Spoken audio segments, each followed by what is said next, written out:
24 अगस्त 2001 air Challengers flight 236 Toronto से Lisbon जा रही थी। जब यह फ्लाइट टेक ऑफ करती है तो सब कुछ बिल्कुल सामान्य रहता है।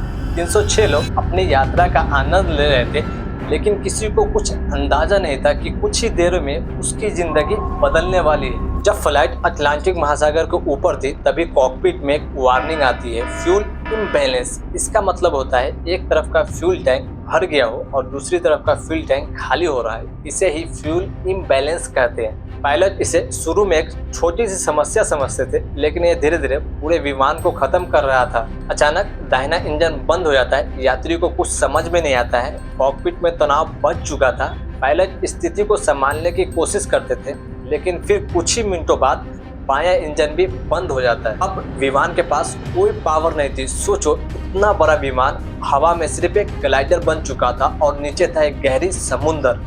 केबिन में अफरा तफरी शुरू हो जाती है। कोई प्रार्थना कर रहा होता है, कोई रो रहा होता है और कोई अपने परिवार को याद कर रहा होता है। और केबिन में कैप्टन रॉबर्ट पिसो और फर्स्ट ऑफिसर डिर्क जेजागर एक असंभव फैसला लेने वाले थे।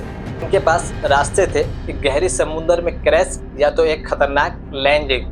पायलट नजदीकी एयरपोर्ट ढूंढते हैं, अजोरेस का लार्जेस्ट एयरबेस, जो कि दूरी लगभग 120 किलोमीटर थी और विमान के पास कोई इंजन नहीं थी। फिर भी कैप्टन यह फैसला करते हैं कि हम ग्लाइड लैंडिंग करेंगे। एयरबस A330 को एक ग्लाइड लैंडिंग की तरह कंट्रोल किया जाता है। हर सेकेंड बेहद महत्वपूर्ण था। अगर स्पीड ज्यादा हुई तो क्रैश, अगर स्पीड कम हुई तो सीधा नीचे।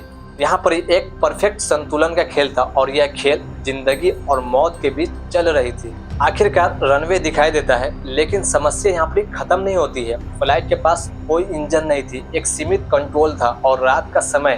फ्लाइट तेज गति से रनवे को छूता है, टायर फट जाते हैं, चिंगारी निकलती है, लोग चिल्लाने लगते हैं। लेकिन यहाँ पर एक सुरक्षित लैंडिंग होती है और 306 लोग सुरक्षित बच जाते हैं। लेकिन सवाल यह है कि आखिर असली गलती कहाँ पर हुई थी। जांच में एक चौंकाने वाला सच सामने आता है, जिसके कारण एक गलत पार्ट लगाने की वजह से पूरा फ्यूल बाहर हवा में लीक हो गया था।